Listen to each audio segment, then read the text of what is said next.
Hey everyone, last day of week 2, Smolov, and it was a challenging session, I will not lie, but it did go a lot better than I expected it to. I was dreading the session. I woke up 3 hours earlier than I intended to this morning and just couldn't stop thinking about it because I was nervous about making it through the way that I wanted it to, and so I took an extra warm-up set here. Is 455 without a belt. That's the highest I've gone without a belt since starting this program, and it felt pretty darn easy, even though I was still pretty trashed from yesterday.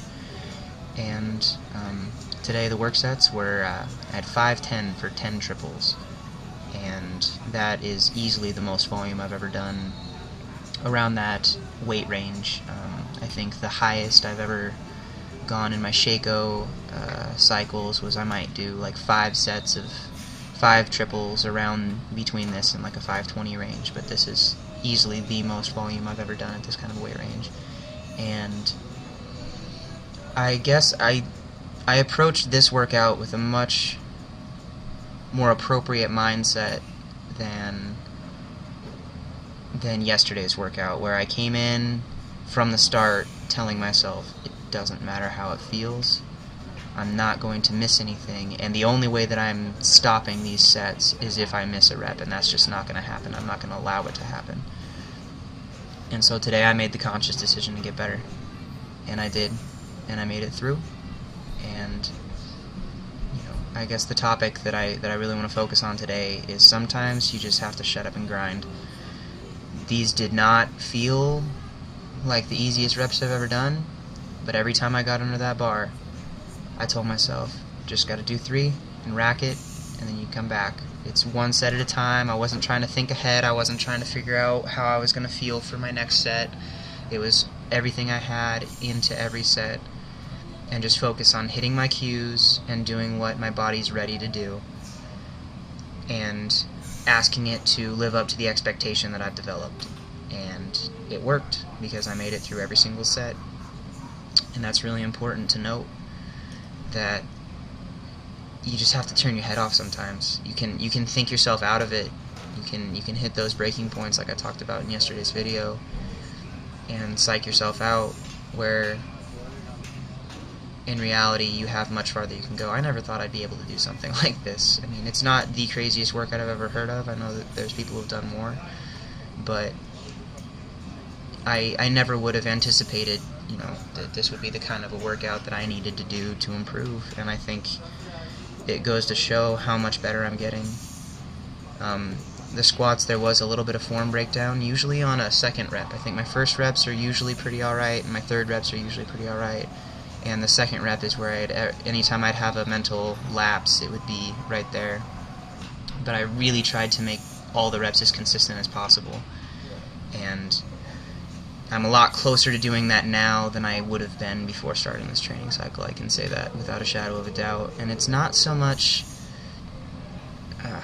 I want to clarify, like, I know that I am physically getting stronger. I know that that is happening from the volume of the squatting and from my ability to improve my technical performance of the lift. But the biggest change that I'm noticing from all of this is a mental one, and it's my mental toughness is increasing along with my physical strength.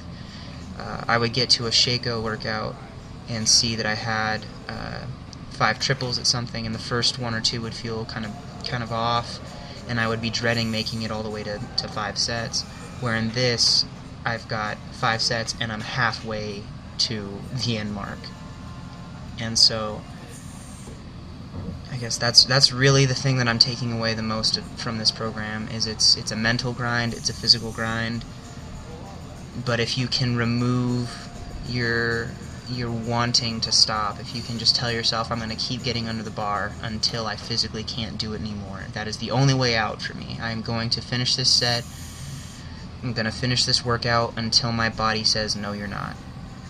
And that is how I feel like I'm making improvements in this training cycle. And here you go, you have my 10th set. Been at this, for a while, and I told myself, you have to win, Ben. You can't just You can't just go through it on this last one. And so I did manage to pause my 30th rep with 510 and came up easier than I expected it to be. Moved over to bench, no excuses. 10 sets of 3 at 320.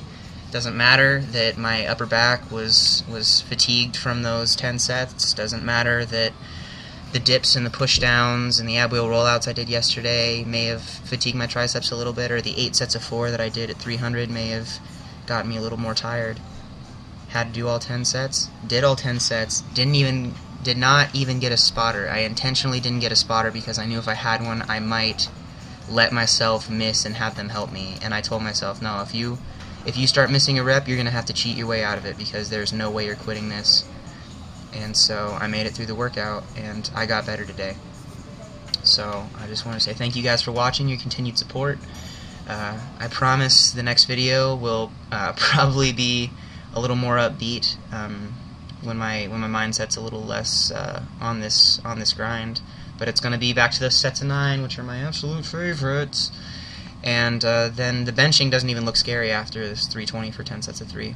But thank you guys again for following. Any new subscribers, welcome. If you have any questions or comments, please leave them below. If you enjoyed the video, got something out of it, please leave a like rating. And if you think it will help anyone else that you know, go ahead and share it with them, and I would really appreciate that continued support. So thank you, and I will talk to you again on Tuesday. Bye.